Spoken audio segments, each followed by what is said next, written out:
17-year-old Annie Lawson shoved aside a wall of poison oak, her boots sinking deeply into rain-soaked mud when her flashlight beam caught the dull gleam of rusted iron. It was merely an abandoned tractor rotting in the Oregon woods, but the secret welded beneath its engine block would soon tear her entire town apart. Rain battered the tin roof of the Lawson family farmhouse, a rhythmic drumming that sounded entirely too much like a countdown. Annie stood in the doorway of the kitchen, watching her father, Tyler Lawson, bury his face in his calloused hands. Spread across the scarred oak table were final notices from Pacific Northwest Agricultural Bank, their red ink bleeding into the cheap paper. They were 90 days behind on the mortgage. In exactly 3 weeks, the bank would seize the 150 acres of prime Oak Haven soil that had been in the Lawson family for 4 generations.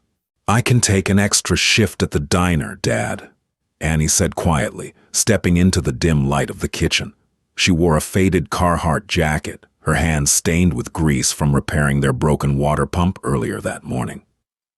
Tyler looked up, his eyes bloodshot and heavy with a terrifying kind of defeat. "An extra shift at minimum wage won't cover $80,000, Abby. Richard Gable called again today. He raised his offer. If we sell to his development firm now, we walk away with enough to pay off the bank and rent an apartment in Portland. If we wait for foreclosure, we leave with nothing." Annie's jaw tightened at the mention of Mayor Richard Gable. He was a man who smelled of expensive cologne and cheap motives, a local politician who also happened to own Oak Haven land and cattle. Over the past 5 years, a mysterious, devastating soil blight had swept through the valley, targeting independent farms one by one. Curiously, whenever a farmer went bankrupt, Gable's holding company was always there to buy the land for pennies on the dollar. "We are not selling to Gable," Annie said, her voice trembling with stubborn fury. "Grandpa William didn't break his back clearing those lower fields just so a crooked politician could pave them into a strip mall." "Your grandfather disappeared 15 years ago, Abby," Tyler whispered, his voice cracking. "He walked into the woods and never came back. We have to face reality. The farm is dead." Unable to bear the resignation in her father's eyes, Annie turned and fled into the storm. She didn't care about the freezing rain soaking through her jeans. She just needed to breathe. She hiked past the dying corn stalks, past the rusted silos, and deep into the dense, old-growth pine forest that bordered the northern edge of their property, a section of woods the locals called Dead Man's Hollow. It was here, 15 years ago, that her grandfather had vanished without a trace, leaving behind only a frantic, half-finished letter about the poison in the water. Annie walked for nearly an hour, navigating by the narrow beam of her maglite, until she tripped over something hard and unyielding. She fell, face first, into a patch of wet ferns. Cursing, she pushed herself up and shined her light on the obstacle. It wasn't a log or a rock, it was a massive mud-caked tire. Curiosity overcoming her frustration, Annie began pulling away decades of aggressively thick blackberry brambles. Her hands were scratched and bleeding by the time she finally uncovered the machine. Sitting half-buried in the muddy forest floor was a vintage 1948 Ford 8N tractor. It was a relic, completely consumed by oxidation, its once bright red and gray paint eaten away by time and the harsh Oregon elements. The tires were rotted flat, the steering wheel was cracked, and a small sapling had literally grown through the floorboards. But as Annie brushed the wet dirt from the side of the engine cowling, she stopped breathing. Scratched into the heavy iron, barely visible beneath the rust, were the initials W.L. William Lawson. Her grandfather. A wild, desperate idea sparked in Annie's mind. Vintage tractors, especially early Ford models with matching numbers, were highly sought after by collectors in the Pacific Northwest. Fully restored, a 1948 Ford 8N could fetch upwards of $30,000 at a specialized agricultural auction. Even sold for parts, it could bring in enough cash to stall the bank for another month, enough time to harvest their remaining healthy crops. She wasn't going to let Gable win. Not yet. For the next 3 days, Annie barely slept. She enlisted the help of Aldred Parker, a 70-year-old reclusive diesel mechanic who lived in a scrapyard on the edge of town. Aldred was considered the town crazy, a man who spoke to carburetors and distrusted the government. But he owed Tyler Lawson a life debt for pulling him out of a burning truck cab in the 90s. Under the cover of darkness, borrowing Aldred's heavy-duty winch and a flatbed trailer, they dragged the iron corpse out of the woods and into Aldred's insulated, windowless workshop. "She's a ghost, Abby," Aldred muttered, shining a work light over the severely rusted chassis. He wiped a hand over his greasy gray beard. "Engine is seized tight. Transmission is likely a solid block of rust. You're asking me to resurrect a corpse in 3 weeks." "I don't need her to be pretty, Aldred," Annie said, slamming a heavy steel wrench onto the workbench. "I need her to run. Just well enough to drive onto an auction block in Seattle. Can you do it?" Aldred stared at the teenage girl, seeing the same terrifying, unrelenting fire that used to burn in her grandfather's eyes. He sighed, reaching for a can of industrial penetrating oil. "Grab the breaker bar, kid. We're gonna need a lot of leverage." The restoration of the Ford 8N was a grueling, bloody process. Annie skipped school, spending every waking hour in Aldred's claustrophobic shop. The air was permanently thick with the harsh chemical smells of WD-40, brake cleaner, and vaporized rust. Her knuckles were perpetually bruised, her fingernails packed with decades-old grime. By the end of the first week, they had miraculously managed to unseize the engine block. Aldred had flooded the cylinders with a mixture of diesel fuel and automatic transmission fluid, letting it soak until they could finally turn the crankshaft with a massive breaker bar. It was a small victory, but the deadline was closing in. They had 14 days until the bank took the farm. Tension in Oak Haven was also rising. Mayor Gable's black SUV had been spotted idling at the end of the Lawson driveway multiple times. Tyler had called Annie in a panic, saying that county surveyors had already shown up unannounced to measure the property lines, acting as if the farm was already theirs. On a suffocatingly humid Tuesday night, the breakthrough and the nightmare began. Annie was lying underneath the tractor on a rolling creeper, wearing safety goggles as she used a pneumatic wire brush to strip the heavy, caked rust off the undercarriage. Showers of orange sparks and metallic dust rained down on her. She was working near the transmission housing when the wire wheel caught on something sharp, violently kicking the heavy tool back into her shoulder. "Ouch! Damn it!" Annie hissed, dropping the tool. "You good down there?" Aldred called out from the workbench, where he was rebuilding the carburetor. "Yeah, just caught a snag," Annie muttered. She grabbed a shop rag and wiped the area she had been grinding. She squinted, adjusting her drop light. The heavy cast iron of the transmission belly was smooth, but right next to the hydraulic pump, there was a strange, raised rectangular patch. Annie ran her gloved fingers over it. It wasn't a factory cast. It was a piece of quarter-inch steel plate, roughly the size of a shoebox, entirely covered in mud and rust. But what made her blood run cold was the joining method. It had been attached to the tractor's belly, using a thick, sloppy stick weld. "Aldred," Annie called out, her voice suddenly tight. "Get under here, now!" Aldred rolled under on his own creeper, wiping grease from his eyes. He stared at the welded box for a long time, his breathing growing shallow. Ford never put a lockbox on the undercarriage of an 8N. That's custom, and judging by the slag and the rust penetration, that weld is decades old. "Grandpa William put it there," Annie whispered. "He hid it. Why would he weld a box to the bottom of a tractor and drive it deep into the woods?" Aldred didn't answer. He rolled out from under the tractor, walked over to his tool chest, and pulled out a heavy 4.5-inch angle grinder fitted with a diamond cutting wheel. He handed it to Annie. "Only one way to find out, kid." Annie took the grinder, her hands shaking slightly. She slid back under the massive machine, positioned the spinning blade against the thick weld, and pulled the trigger. A violent rooster tail of blinding white sparks illuminated the dark garage. The noise was deafening, a high-pitched scream of metal tearing through metal. It took 20 minutes of agonizing, shoulder-burning work to cut through the heavy steel bead on all four sides. With a final, sharp crack from a pry bar, the steel plate broke loose, dropping heavily onto Annie's chest. She shoved the heavy metal aside and looked up into the cavity. Inside was a dark green, military surplus ammunition canister. It was sealed tight with a heavy rubber gasket, completely protected from the moisture and rot that had consumed the rest of the tractor. Annie pulled the canister out and rolled out from under the chassis.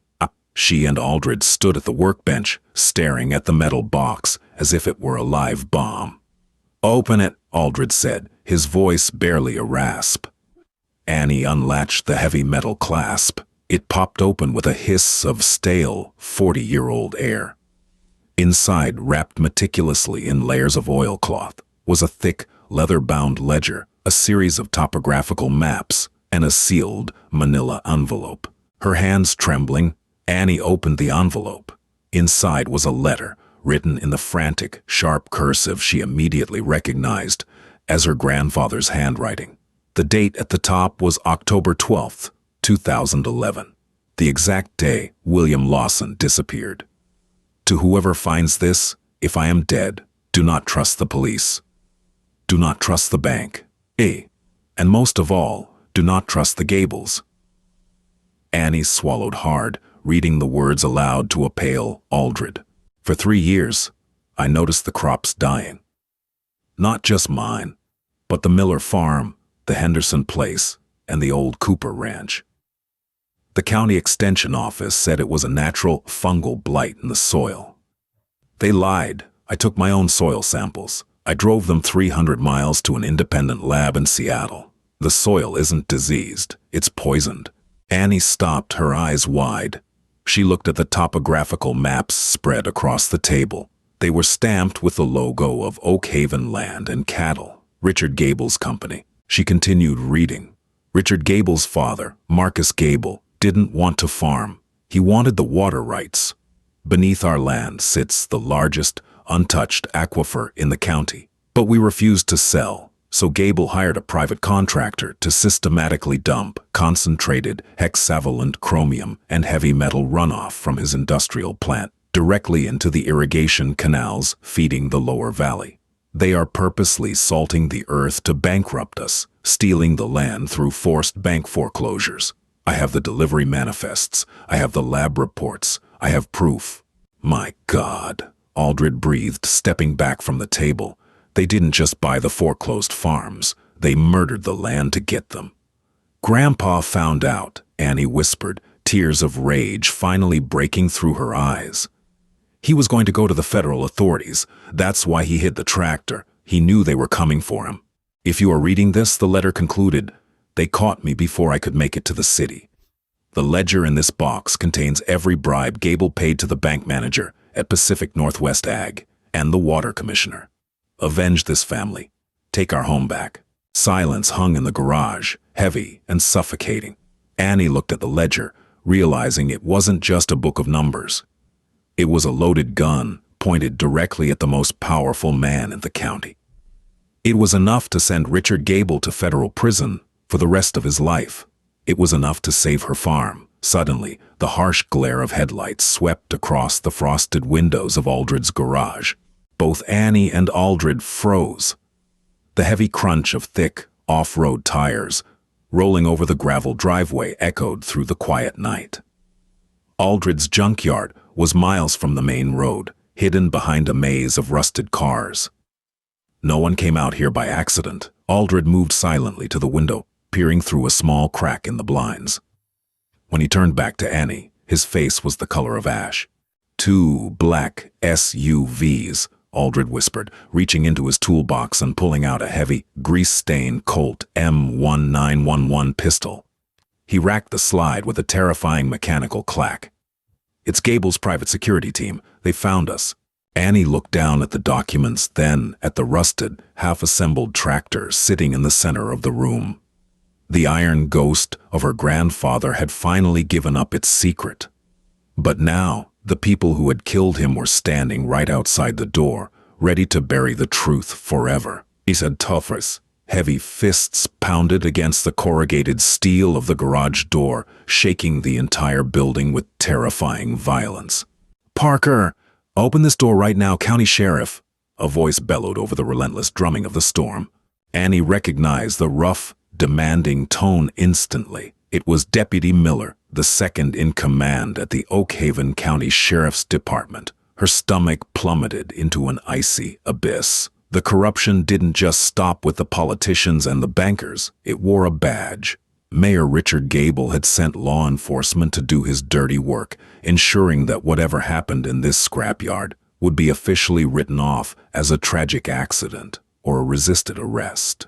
Aldred didn't flinch. He kept his eyes locked on the door, his grip tightening on the grip of the M1911. Without looking away, he reached backward, his calloused hand finding Annie's shoulder and shoving her roughly toward the back of the shop. "Back it up," Aldred hissed, his voice barely audible over the banging. "Every single piece of paper, the ledger, the maps, put them in your bag and do not leave a single scrap behind." Panic threatened to freeze her limbs, but the sheer gravity of her grandfather's sacrifice snapped her into motion. Annie scrambled to the workbench, her hands shaking as she shoved the fragile, decades-old documents back into the waterproof ammunition canister. She zipped it tightly into her canvas backpack, throwing the heavy straps over her shoulders. The weight of it felt like an anchor, but it was the only thing that could save her family. "I'm not leaving you here, Aldred," Annie whispered fiercely, stepping up beside the old mechanic. "You don't have a choice, kid," Aldred replied, his eyes filled with a fierce protective fire. He pointed toward a heavy metal grate on the floor near the rear wall, partially obscured by a stack of bald tires. "That's an old drainage culvert. I widened it years ago when the river flooded. It dumps out a quarter-mile deep into the salvage yard, right behind a row of crushed sedans.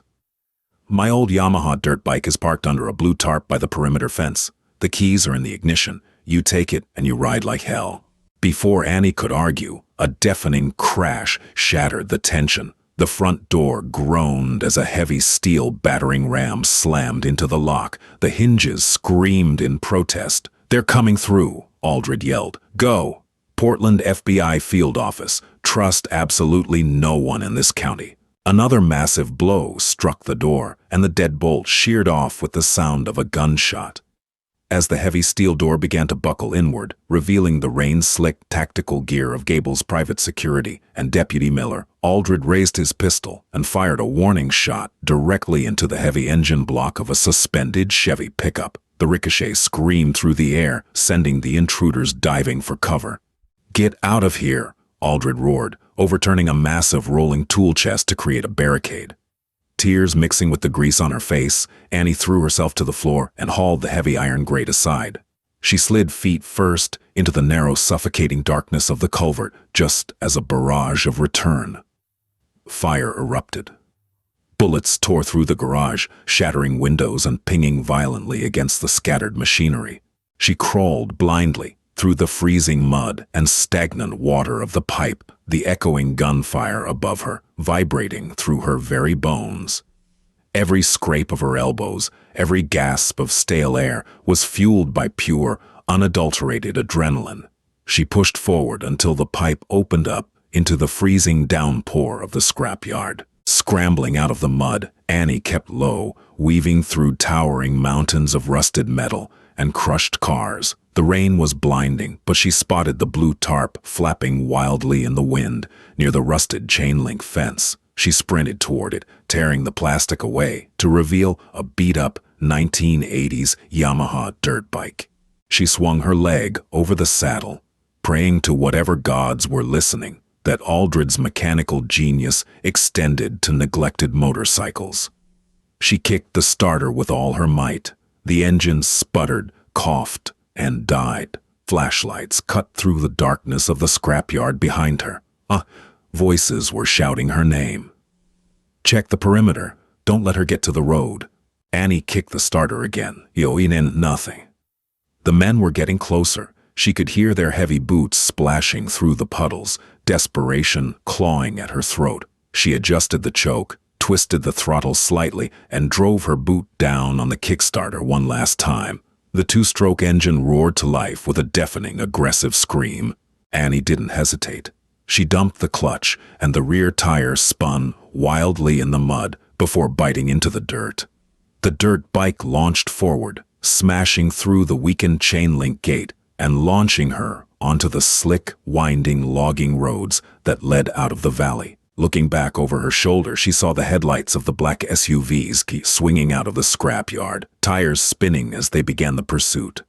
The hunt was on. Annie leaned low over the handlebars, pinning the throttle wide open. She didn't have a plan beyond survival, but she knew one thing for certain: she was going to burn Richard Gable's empire to the ground. Dawn broke over the Willamette Valley not with sunlight, but with a cold, oppressive gray mist. At the Lawson farmhouse, the final hours had arrived. Tyler Lawson stood on his front porch, a steaming mug of black coffee in his trembling hands. His eyes were hollow, tracing the familiar lines of the weathered barn and the empty silos. At exactly 8 in the morning, a convoy of vehicles turned down his long gravel driveway. Leading the pack was the sleek silver Mercedes belonging to Mayor Richard Gable. Behind him was the black SUV of the county sheriff and a sedan carrying the regional manager of the Pacific Northwest Agricultural Bank. They had come to collect. Gable stepped out of his luxury car, his polished leather shoes crunching arrogantly against the gravel. He wore a tailored wool coat and a sickeningly triumphant smile. "Morning, Tyler," Gable called out, his voice dripping with false sympathy. "It's a hard day, I know, but it's time to face reality. The papers are signed. The foreclosure is absolute. You have exactly 1 hour to vacate the premises before my men begin demolition on these outbuildings." Tyler set his coffee mug down on the railing. He didn't look at the bank manager. His eyes burned holes into Gable. "You couldn't just offer a fair price, could you, Richard? You had to strangle this town. You had to poison us." Gable's smile faltered for a fraction of a second, his eyes narrowing. "I have no idea what you're talking about, Tom. You're a failed farmer looking for a scapegoat. The land is diseased. I'm doing the county a favor by developing it." "He's not looking for a scapegoat," a sharp, echoing voice rang out. Gable whipped around. Walking up the driveway, battered, covered in dried mud, and shivering in her damp Carhartt jacket, was Annie. Her face was pale, but her eyes held the terrifying, unrelenting force of a hurricane. "Abby!" Tyler cried out, rushing down the porch steps. Gable laughed, a short, nervous sound. "Well, if it isn't the runaway mechanic. I heard Aldred Parker had a bit of a mental break last night and shot up his own shop. The sheriff is looking for you for questioning, little girl." "Aldred is perfectly sane," Annie said, stopping 10 feet from the mayor. She didn't flinch as the corrupt deputies placed their hands on their holstered weapons. "And he held your men off just long enough for me to reach Interstate 5. Turns out a dirt bike can take the mountain passes a lot faster than your heavy, overpriced SUVs. Gable's face lost a fraction of its color. "Arrest her," he barked at the deputies. "She's trespassing on my property." "It's not your property," Annie fired back, her voice ringing across the open yard. "And you're not giving the orders anymore." Before the deputies could take a single step, the low, rhythmic thumping of heavy rotors echoed over the tree line. 2 dark, unmarked helicopters crested the pine trees, banking aggressively over the farmhouse. At the same exact moment, the screech of tires erupted from the main road. 6 black Chevrolet Suburbans, their red and blue grille lights flashing blindingly in the overcast morning, tore up the driveway, completely boxing in Gable's convoy. Doors flew open. Men and women wearing tactical vests, emblazoned with FBI and EPA CID, poured out, their weapons drawn and leveled squarely at Gable's private security and the corrupt county deputies. "Federal agents, drop your weapons. Hands where I can see them," a voice boomed through a megaphone. Gable stood paralyzed, his tailored coat flapping in the downdraft of the helicopters. A tall, sharp-featured federal prosecutor stepped out of the lead vehicle, holding a familiar waterproof ammunition canister under his arm. "Richard Gable," the prosecutor said, his voice like cracking ice. "You are under arrest for federal racketeering, conspiracy to commit fraud, illegal dumping of hazardous materials, and the suspected murder of William Lawson. You have the right to remain silent, though judging by the meticulous ledger your father's victim kept, we don't need you to say a single word." Annie watched as the color completely drained from Gable's face. The arrogant, untouchable king of Oakhaven was thrown against the hood of his own Mercedes, handcuffs snapping coldly around his wrists. The bank manager and the deputies were similarly disarmed and detained. Tyler Lawson stood frozen in shock, watching the empire of corruption crumble in his driveway. He looked at the federal agent, then at the green ammunition box, and finally at his daughter, Abby. Tyler breathed, tears finally spilling over his weathered cheeks. "What did you do?" "I finished what Grandpa started," Annie said, her voice cracking as the adrenaline finally began to leave her exhausted body. She walked into her father's arms, burying her face in his shoulder as he held her tighter than he ever had before. It took months for the fallout to settle. The federal investigation ripped through Oakhaven like a wildfire. Gable's entire enterprise was dismantled, his assets seized, and the corrupt bank officials were federally indicted. Because the foreclosure had been predicated on criminal sabotage, the courts nullified the seizure of the Lawson farm, along with dozens of other properties across the valley. A massive, federally funded environmental cleanup was ordered, paid for entirely by the liquidation of Gable's estates. Aldred Parker was cleared of all charges, lauded as a hero, and given a hefty reward from the federal whistleblower fund, which he promptly used to buy an obscene amount of vintage tractor parts. Exactly 1 year later, the autumn sun shone brightly over the Lawson farm. The lower fields were healing, a fresh crop of winter wheat pushing through the newly treated soil. Annie wiped grease from her forehead with a red shop rag, stepping back to admire her work. Sitting proudly in the driveway, gleaming under a fresh coat of vermilion red and battleship gray paint, was the 1948 Ford 8N. The engine purred with a flawless rhythmic hum, a heartbeat of iron and fire that refused to be silenced. She hadn't sold it. She never would. It was no longer a ghost. It was the guardian of their legacy. She climbed onto the steel seat, shifted the heavy transmission into gear, and drove her grandfather's tractor out into the sunlit fields, leaving the darkness in the dust forever. If this story of farmyard justice and hidden secrets kept you on the edge of your seat, smash that like button and share it with someone who loves a massive plot twist. Don't forget to subscribe to the channel for more incredible real-life mysteries, intense survival stories, and dramatic true tales delivered every single week. Drop a comment below. Would you have been brave enough to open that hidden rusted box? See you in the next video.